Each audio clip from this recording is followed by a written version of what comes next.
So obviously, looking back at the Washington game, there's a lot of things that we can correct, and there's many things that we can coach better. And that's where we need to put our focus right now, is just improving ourselves, getting better. We're excited for this one, to be able to, compete again against a team that we'll become familiar with here in the next year. And so it's a great matchup, very similar kind of progression throughout the season, very similar as far as how they played Washington and how we played initially Washington. And so, yeah, it'll be a great matchup. Coach, one thing that I'm sure maybe stood out on the tape, or even just stood out during the game, is just how much Williams hurt you guys with his legs. And it kind of goes back to what Wood did in the Idaho game as well. What have you kind of seen on tape that maybe indicates why mobile quarterbacks have been a bit of a problem so far? Well, just that. They're mobile, obviously, and we got to be able to contain them with 4. We got to be able to blitz and self-create pass rush. And then we got to be able to tackle and finish. There's a couple times that we had them wrapped up and we just didn't finish the play. So continues to harp on grabbing cloth and finishing plays and playing with great effort, and then taking better angles more than anything else. There's many times that he was able to cut across our face and make us miss. But kid's a great quarterback. Kid's going to make a lot of people pay. Not that it's an excuse. We got to get better at the things that we need to improve at, and I'm excited for this week to be able to do that. What did the tape show just to you on what maybe kind of caused problems running the ball again? You know what? I honestly thought that this is one of the, the results don't scream, the yards don't scream, but as far as some of the things that we did better technically, it was there, and then it kind of faded at times, and we got to be able to stay on blocks, surging into the line of scrimmage as far as being able to create a dent. At times we cut off track at running back, and then at other times we kind of won with the block and then ended up position blocking and kind of getting knocked backwards and people falling off to make plays. So there was some slight improvement as far as the technique standpoint, but again, we got to continue to take steps in the right direction in run blocking. There's no question about it. Are those problems you guys can turn around in short order? Well, we're trying right now. That's the goal, is that we get better week to week. We're not ignoring it and saying, poor me. If there's one thing I regret from Saturday, it's the comments in here. Nobody brought me in here to make excuses about things that we don't have.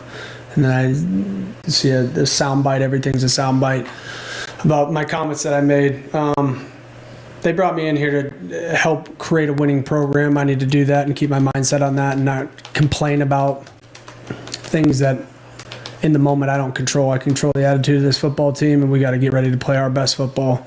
It's easy to make excuses, and everything I've said to the team, I become hypocritical on what I say when I say things like that. And so more than anything, I probably apologize to the Coug fans and the administration as far as, that even coming out of my mouth, because nobody cares. And I've said it before, nobody's going to save us right now. We got to save ourselves. We got to commit to the process. We got to compete. We got to find a certain level of focus and passion to step on the field with and compete. And we're not going to stop trying, I can promise you that. And play a certain level of grit to keep us in games and then try to close people out in the fourth quarter. What we don't have is an excuse on why we played the way we did. We had the opportunity to win a game, we didn't, and we need to learn from it, grow from it, let it sting because it stung, and we got to get better. With the defense after the game, you said that part of it was kind of mistakes you guys were making on your own, and part of it was just the product of playing a great offense like Washington's. A day or two later, is that kind of where you still stand, or what can you guys? Oh, they're great players, but I just addressed that with the last, my last answer. We got to make plays. We brought players here that I know can make tackles. They missed tackles. There's certain players that are on the field that had an opportunity to finish a play, whether it be on the quarterback or Coleman, and we didn't execute. There were certain situations where we have the opportunity to make a one-on-one tackle, we miss the tackle. They're great players, but if we're going to play at this level, we got to find guys that can make those plays, obviously, and we got to find the guys that are on the field got to execute the call and do it the right way at the right speed. And some of it is just like a wrong step here or there, and those things will cost you versus good talent, and they're a good team. And but we hung with them, and we didn't execute on defense to give ourselves a shot. And it's part of the offense, it's part of Zevi. And it was just we had an opportunity, we just didn't execute. Coach, understanding that not every successful pass rush ends in a sack, it seemed like you guys were able to generate a lot of pressure, rushing the passer this past week. How does that continue? And guys that, want to get those sack numbers, maybe don't get them, how do they, stay on it and keep, trying to apply that pressure? Yeah, I think I get asked a lot in this defense about sacks, and I think it's the ability to create pressure, whether it's sacks, quarterback hits, moving the quarterback off target. We were able to do that in a lot of capacity. We just weren't able to finish on the quarterback scrambling and catching him or finishing the tackle that we had there. But we were able to create a situation to have success in throughout the drive. We didn't execute the next play a lot of the time. So example of that is the first play of defense, right? We get a sack, and then 2nd and 17, they were not aligned at the right depth in his own defense when it's 2nd and 17. Like, those things can't happen. Comes with experience, but it also comes with coaching, and it's on us. You guys in Colorado State have both played Washington. When you have a common opponent like that, does it make it easier to scout for the week? Yeah, and they're evolving like how we're evolving. I do think Coach Norvell does a great job as far as I've watched him over the years through multiple of the places that he's been, and they're always competitive. They always play with a certain level of edge. The kids on that team are competitive, and this will be a tough matchup. And I'm excited for this.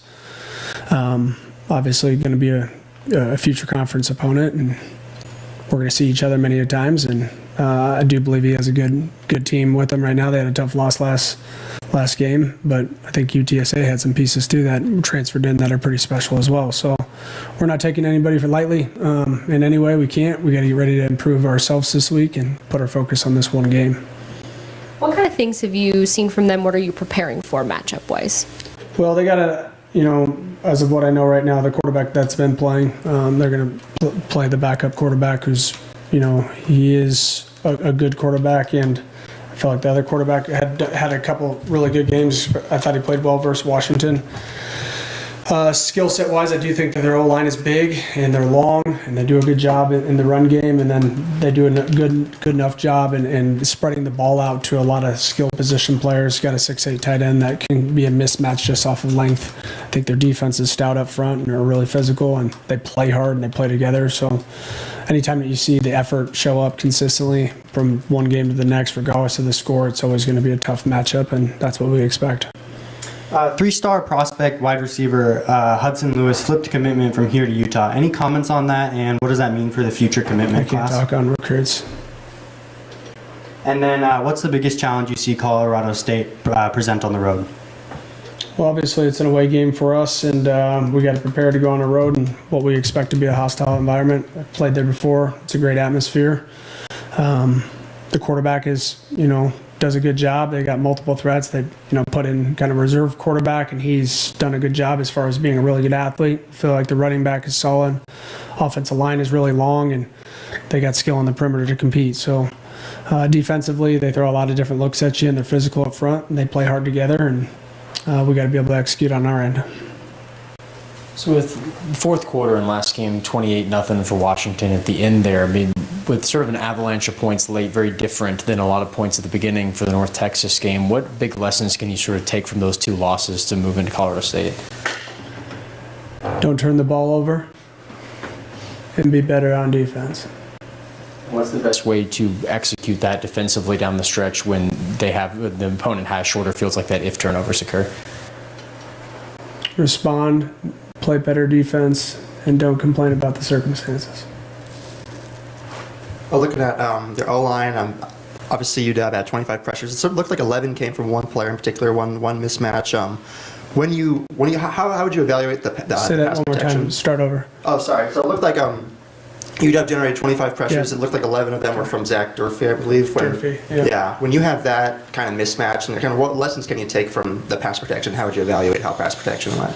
At times, kind of oversetting the mark because the kid is really explosive. He does a good job, like going speed to power. And I think our guys maybe jump setting a little too wide to give him the up and under. Some of those were, backdooring or spinning and making plays. Zach Durfee, I know really well. He was at the University of Sioux Falls, which is a Division II school in South Dakota. Unbelievable player. and he's going to be a great player. He's going to have a shot at the league and have a career doing this. We need to get better technically. We have to strike with our hands, reset with our hands, anchor our weight on the bull rush, not lunge with our head. It's a footwork thing. It's a hand placement thing. It's a focus thing. It's understanding where my eyes are at and where my protection and where my help is at. So there's a lot of areas in which we can grow, surely. Overall, we were making plays on that side of the ball. Would love Zevi not to get hit the way he was getting hit at times, but he was competing, and we were able to operate and move the pocket, and he was able to self-create in a sense to find open wide receivers as they're working across the field. So, yeah, there's many areas in the pass game that we need to improve at. We just need to keep taking steps this week. And then when it comes to making a road trip, obviously just the second one of the year, but what kind of lessons can you take from the last road trip in terms of just procedure and getting your guys ready for this challenge? Yeah, don't turn the ball over. Yeah. And then one more on the, you talked about resources already, but when it comes to elevating this roster and this program to win future Apple Cups, what is the path to doing that? Locking in, understanding the game plan, coaching better, executing at a really high level. I would say the same thing to win every game. A little bit of me is the prying and asking of the same exact question 30 times over, and me kind of frustrated in the moment. So again, I apologize for kind of what I said. There's a need at every school in the country. Wherever you go, somebody's going to feel like they don't have enough. To be competitive long term, we're going to need the continued support. And I probably didn't do a good enough job of. No, I know I didn't do a good enough job. That was an electric atmosphere.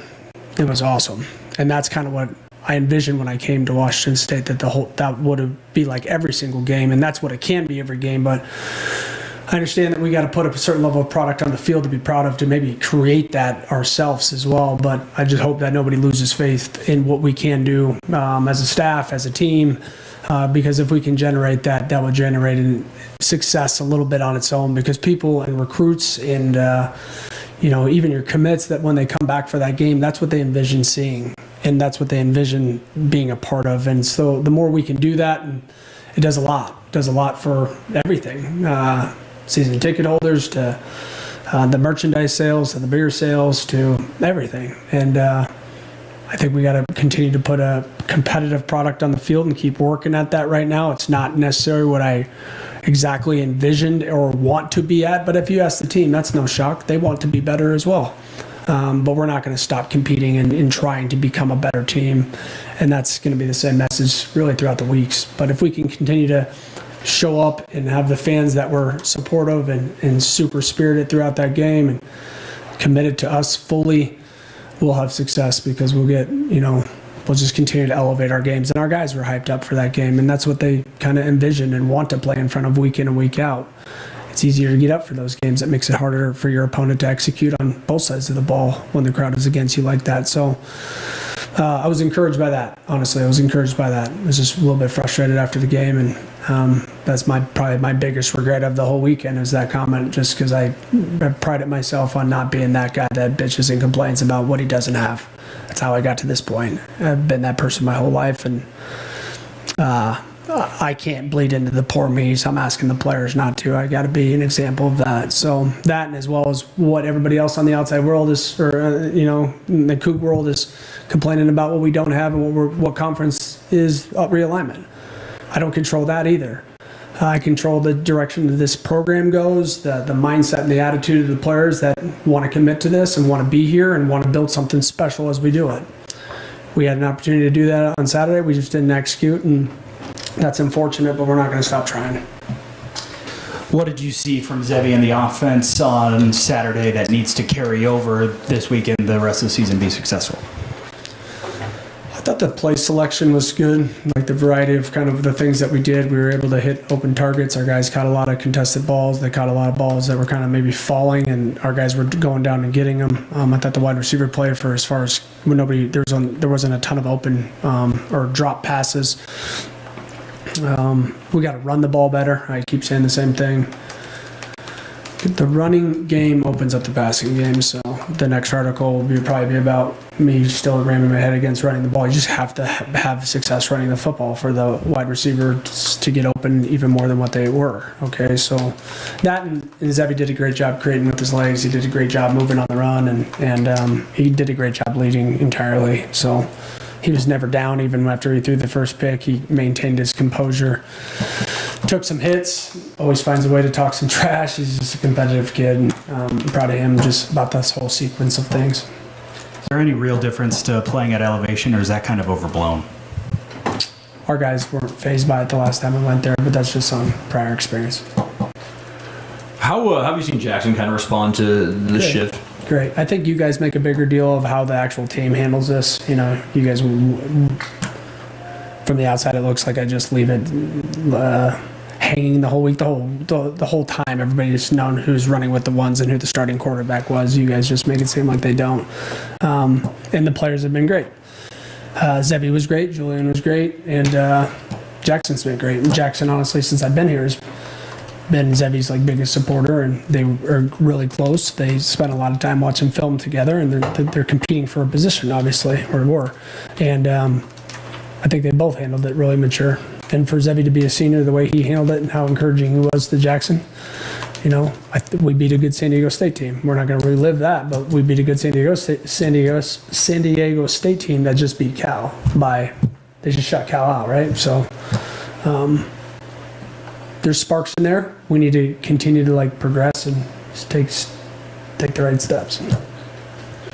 Asked us last week, kind of just follow up, but Sullivan, Carter, Kyle all played this past week as well, assuming they're going to go beyond the 4 now for sure. Yeah. And then you're still trying to figure that out with Trill and Demarius? Trill's in a pivotal point right now because he is a guy that we're going to lean on, and he's gotten reps in games and has taken reps at corner. And when you don't notice that a freshman's on the field at times when you watch the film, it just is a good sign because it means he's doing his job and there is no weakness there. So, yeah, Trill, Demarius still managing. You'll see some other young guys in there. We planned on playing Luke Webb a little bit. Just the type of physicality and violence that he plays with can help us. I'm not saying he's playing this week, just saying he was in the mix last week in special teams, and we felt like he could have added a certain level of spark. Going back to what you were talking about, with the multiple quarterbacks and you liking the play selection, just kind of 3-4 games in, what are you seeing out of Coach Freund that you like? That he hasn't really let all of this impact his train of thought, and which is improving the team collectively. And obviously, we're kind of frustrated a little bit with the things that we haven't been able to have success at, but we're not turning a blind eye on that. At the same time, we have to make sure that we're utilizing our players the best that they can in order to have success. But overall, the play selection this past game, the play selection versus San Diego State, I thought was really good. Obviously, North Texas, we had movement there, and then we just turned the ball over. So I think we might have didn't open it up as much in the Idaho game, and for the most part, we've kind of been progressing. We just killed ourselves first, North Texas, and we just got beaten this one, and we couldn't get off the field. You guys were kind of able to scheme Zevi away from some of that pressure with some of those rollouts on Saturday. I'm curious, do you see that as kind of a viable way to have him operate in the offense? Kind of what you see out of him doing that on Saturday? Well, that's kind of his niche, right? He's better a little bit on the move. He's better kind of off script at times. You would like to always make sure that he's protected so he doesn't take the hits that he gets that he took in the game. Because if he's going to be the guy, he's got to stay healthy and he's got to feel good. And there's some movement piece to that to be able to set a deeper mark for him so that he had a little bit more time to see the actual pressure coming and didn't get blindsided. But overall, he did what we asked him to do, and he had a couple errors in there, obviously, with the ball security portion of things. The 4th and 6 really isn't his fault. That's just the situation of the game, and analytics in that situation tells you go for it on 4th and 12. So we went for it. Obviously, the game we felt was slipping, and we had to make a point to want to compete and get first downs. He kind of got rushed too fast, and he threw an interception. So we'll learn from it. He'll learn from it. I know he was upset and banging himself. He was just upset overall. The whole team was, and it's a good sign that we want to be competitive. And the response this morning was much better. Is there any update on Bryson or Max? Yeah, unfortunately, Max is hurt, and he won't be playing anytime soon. And Bryson, we're hoping he's made huge jumps in the last 24 hours. We're hoping he'll play this week, but we'll see. Do you think Max will be out for the season? I think Max will be out for an extended period of time. Yeah. Just to kind of follow up with that with Max, is this where you kind of maybe turn to some of those freshmen that you talked about, kind of what they were able to do in fall camp? Is this a situation where they kind of have to step in so you can keep that 6-man rotation? Well, we've kind of been dressing Donovan Fitzmaurice the whole time just in case of something like this were to happen, and he's done a really good job. Connor Sullivan's another young guy that he's not going to be in the mix right now. He's still he tore his ACL last fall, so he's still kind of becoming full strength right now, but he's shown flashes. But yeah, Donovan will be in the mix traveling wise, and we got to be able to stay healthy. Guys good with Coach? Thanks, guys. Thanks,